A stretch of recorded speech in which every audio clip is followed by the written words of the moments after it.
नमस्कार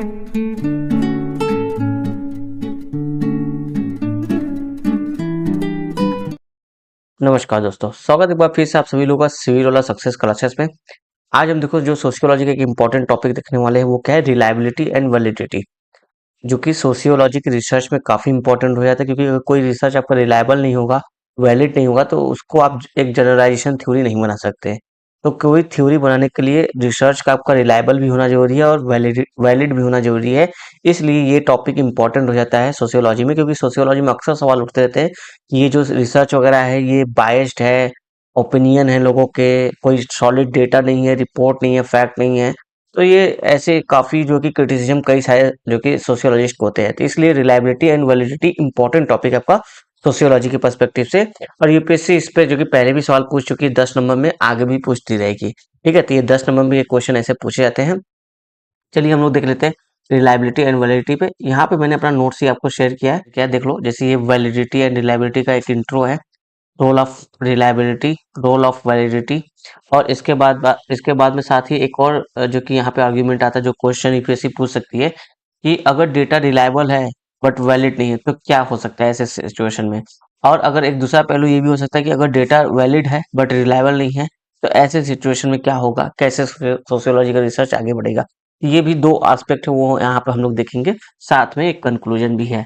ठीक है, तो इस तरह से हमारा जो कि रहेगा पीपीटी। देख लो यहाँ पे, ये देखो इंट्रो है, ये रोल ऑफ रिलायबिलिटी वैलिडिटी एक ही पेज पे मैंने रख दिया है। फिर उसका अगर डेटा रिलायबल है बट वैलिड नहीं है तो क्या क्या कैसे इसको हम लोग देखेंगे, और अगर डेटा वैलिड है बट रिलायबल नहीं है तो इसको कैसे हम लोग देखेंगे। ठीक है, यहीं पे ये कंक्लूजन भी है। तो इस तरह से ये हमारा आज का क्लास होने वाला है। जो भी सारे एडमायर अभी तक चैनल को सब्सक्राइब नहीं किया वो चैनल को सब्सक्राइब कर जुड़िए। चलिए शुरू करते हैं, इंट्रो से शुरू करते हैं। हम्म, तो इंट्रो में यहाँ मैंने लिखा है reliability and validity are two parameters in sociological research which determine its accuracy and acceptance। ठीक है, काफी छोटा और अच्छा आई थिंक इंट्रो है कि रिलायबिलिटी वैलिडिटी को जोड़ते हुए कि सोशियोलॉजी के रिसर्च के दो पैरामीटर है जो ये निर्धारित करते हैं कि आपका जो जो रिसर्च वो कितना एक्यूरेसी है उसमें और कितना उसका एक्सेप्टेंस है। ठीक है, एक्यूरेसी इन टर्म्स समझो, अगर रिलायबल होगा तो एक्यूरेसी है, और अगर वैलिडिटी होगा तो यानी कि उसका एक्सेप्टेंस भी होगा। ठीक है, अब देखो रोल ऑफ रिलायबिलिटी यहाँ पे देख लेते हैं। तो बताया है कि reliability can be defined as chance of producing same result. ठीक है, अगर कोई भी मान लो रिसर्च है, अगर उसको हम बार बार कंडक्ट कर रहे हैं सेम इन्वायरमेंट के साथ, तो वो सेम रिजल्ट दे रहा है। अगर कोई ऐसा रिसर्च है अगर सेम रिजल्ट दे रहा है तो वो क्या कहेंगे, तो वो जो रिसर्च वो रिलायबल है। ठीक है, उस रिसर्च को रिलायबल माना जाएगा। तो वही बोला है कि आप बस कीवर्ड याद रखो, रिलायबिलिटी के साथ हमको प्रोड्यूसिंग सेम रिजल्ट हमको याद रखना है। तो आपको जो कि आराम से इसके बारे में लिख लोगे। ठीक है, रिलायबिलिटी से सेम रिजल्ट अगर आता है तो वो रिलायबल होगा। और ये देखो यहाँ पे बताया जाता है कि इसके फायदे क्या है। तो देखो बताया जाता है कि high reliability increases acceptance of research, यानी कि अगर जितना ज्यादा रिलायबल होगा आपका रिसर्च उतना ही ज्यादा वो स्वीकृत होगा, लोगों से एक्सेप्टेंस होगा, उसकी एक्सेप्टेंस उतनी ज्यादा होगी। सेकंड बोला कि ये ऑब्जेक्टिविटी मेंटेन करने में भी जो कि हेल्प करता है आपका रिलायबिलिटी। और जितना ज्यादा आपका जो कि रिलायबल है कोई भी सोशियोलॉजिकल रिसर्च, तो उसमें उतनी ही ज्यादा वो वस्तुनिष्ठता ऑब्जेक्टिविटी है। तो यहाँ पे जैसे बताया जाए कि फॉर एग्जाम्पल क्वांटिटी जो मेथड यूज होते हैं हमारे सोशियोलॉजिकल रिसर्च में, उसमें दिखाया था कि अगर जहाँ पे भी क्वांटिटी मेथड यूज है वहां पे ग्रेटर रिलायबिलिटी हमको देखने को मिलती है। जैसे यहाँ पे एग्जांपल के तौर पर बताया जाए कि माइल दुर्खिम का जो सुसाइड का स्टडी था उसमें भी जो कि क्वांटिटी मेथड का भर भर के जो कि यूज किया गया था, तो इसलिए वो जो थ्योरी काफी रिलायबल मानी गई है। तो ये रिलायबिलिटी पे सिंपल चीजें हैं। पहला कि रिलायबिलिटी को आप कैसे डिफाइन करोगे कि सेम रिजल्ट प्रोड्यूस करे, ये ध्यान रखना। जितनी ज्यादा रिलायबिलिटी होगी उतनी ज्यादा थ्योरी की एक्सेप्टेंस होगी, और जितनी ज्यादा रिलायबल होगी वो उतनी ही ऑब्जेक्टिविटी उस थ्योरी में होगी। तो क्वांटिटी मेथड के थ्रू जो कि रिलायबिलिटी काफी इंप्रूव होती है। अब आते हैं वैलिडिटी पे। तो वैलिडिटी में बताया जाए कि validity is based with the degree of achieving the intended result, यानी कि ऐसा वैलिडिटी एक ऐसा साधन है, मान लो कि किसी रिसर्च में वैलिडिटी अगर है, जिसका मतलब जो हम रिजल्ट चाहते हैं वो रिजल्ट प्राप्त करने में हमको सहायता करता है अगर वैलिडिटी उसमें होती है तो। जैसे आप बताया कि और result is valid if it achieve what it was supported to achieve, यानी जो हम सोच रहे हैं अचीव करना अगर वही अचीव कर रहा है तो इसका मतलब वो रिजल्ट जो कि वैलिडिटी उसमें उस रिजल्ट में है, उस रिसर्च में वैलिडिटी है। ठीक है, तो ये सिंपल सा है डेफिनेशन की तरह। अब आगे देखते हैं इसका। देखो बता रहा है कि जो वैलिडिटी होती है वो डिटरमाइन करती है सक्सेस ऑफ रिसर्च, कि रिसर्च आपका कितना सफल रहा, उसको डिटरमाइन करती है validity. High validity makes the theory generalization which is more close to reality. बताया कि जिस भी रिसर्च की वैलिडिटी हाई होगी उससे देखो थ्योरी का निर्माण हो सकता है, उसमें एक जनरलाइजेशन स्टेटमेंट दिया जा सकता है जो कि रियलिटी के काफी करीब होती है।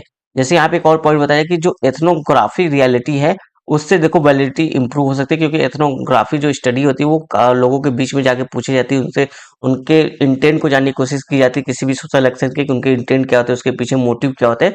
तो वही बोला है कि एथनोग्राफी जो रियलिटी है वो इंप्रूव कर सकती है वैलिडिटी को। ये यहाँ पे जैसे इसका एक एग्जाम्पल दिया जा रहा है कि अंडमान आइलैंड का जो स्टडी किया गया था रेडक्लिफ ब्राउन द्वारा, ये कहीं ना कहीं एथनोग्राफी का प्रयोग करके किया था, जो कि रियलिटी को काफी ज्यादा जो कि सामने हमको रखता है। ठीक है, तो वैलिडिटी और रिलायबिलिटी बहुत इजी है। अगर आपको नहीं समझ में आया तो एक बार और वीडियो को रिवाइंड करके आप देखिएगा पीछे जाके, आपको इजीली समझ में आ जाएगा। ठीक है,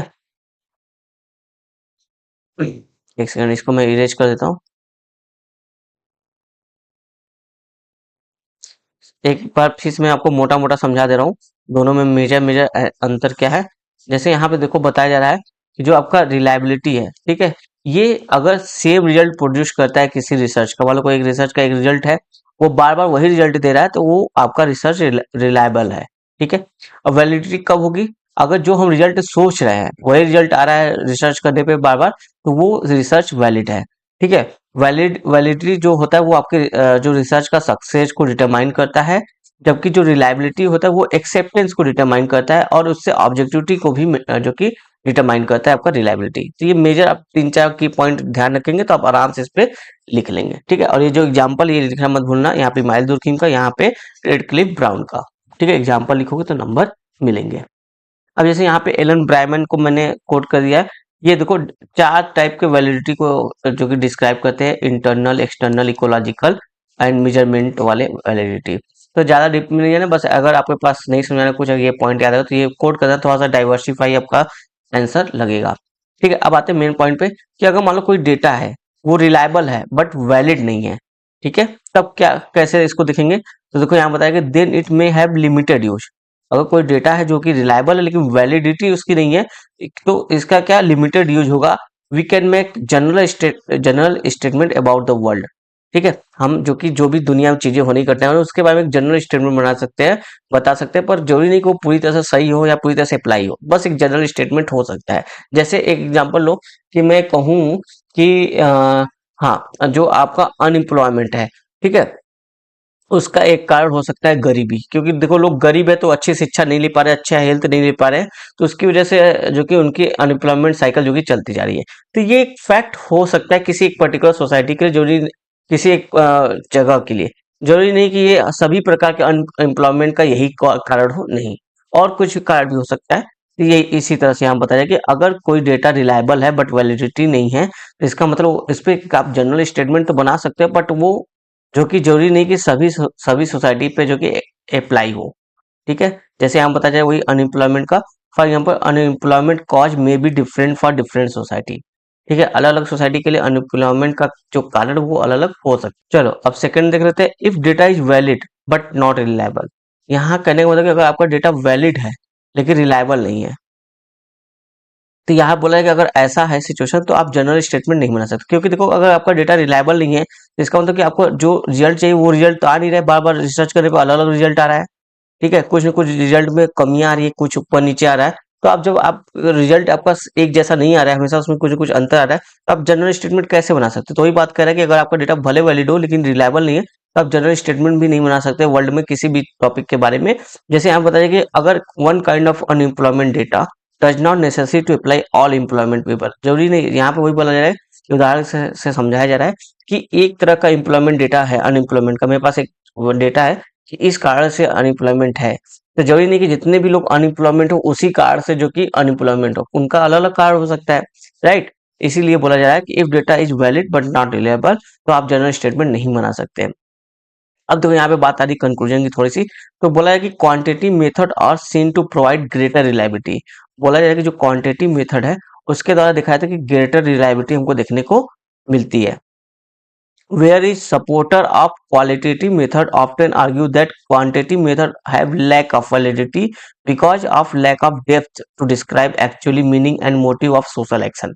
तो यहाँ देखो जो क्वालिटेटिव मेथड वाले हैं वो क्रिटिसाइज करे आपको क्वांटिटेटिव मेथड को, क्योंकि ये देखो यहाँ पे आपको बोला जा रहा है कि वैलिडिटी नहीं मिलेगी क्वांटिटेटिव मेथड में। क्यों क्यों वैलिडिटी नहीं मिलेगी? क्योंकि जो डेप्थ है होता है स्टडी का वो लैक करता है। यहाँ पे डेप्थ में स्टडी नहीं की जाती, जैसे किसी भी सोशल एक्शन का क्या मोटिव है, क्या उसका मीनिंग था, किस वजह से उसने ये एक्शन किया, वो आपको नॉलेज नहीं मिलेगा। बस हाँ कुछ आंकड़े आंकड़े मिल जाएंगे। इसलिए जो कि क्वांटिटेटिव मेथड का क्वालिटेटिव मेथड वाले जो कि क्रिटिक करते हैं। तो ओवरऑल अगर आप देखोगे तो सोशियोलॉजी के रिसर्च में आप कंक्लूजन में लिख सकते हो कि हमको दोनों की आवश्यकता होती है, रिलायबिलिटी और वैलिडिटी दोनों की। अगर कोई भी सोशियोलॉजिकल थ्योरी दोनों है, उसमें रिलायबिलिटी भी है, वैलिडिटी भी है, तो जो कि एक जनरल जो कि एक थ्योरी का निर्माण इससे होता है। तो इसलिए सोशियोलॉजी के रिसर्च में दोनों की ही इंपॉर्टेंस है। ऐसा नहीं कि केवल एक के आधार पर हम जो कि कोई सोशियोलॉजिकल रिसर्च या थ्योरी बना सकते हैं। ठीक है, ये जो आपने दो पैरामीटर देखे, if data is reliable but not valid या फिर if data is valid but not reliable, इसका मतलब यही था कि हमको दोनों की जरूरत है, किसी एक के अधूरेपन के साथ आप कोई थ्योरी नहीं बना सकते। ठीक है, यहाँ पे यही बताने का मकसद था कि आपको जो भी रिसर्च होना चाहिए वो रिलायबल भी होना चाहिए और वैलिडिटी के साथ भी होना चाहिए। ठीक है।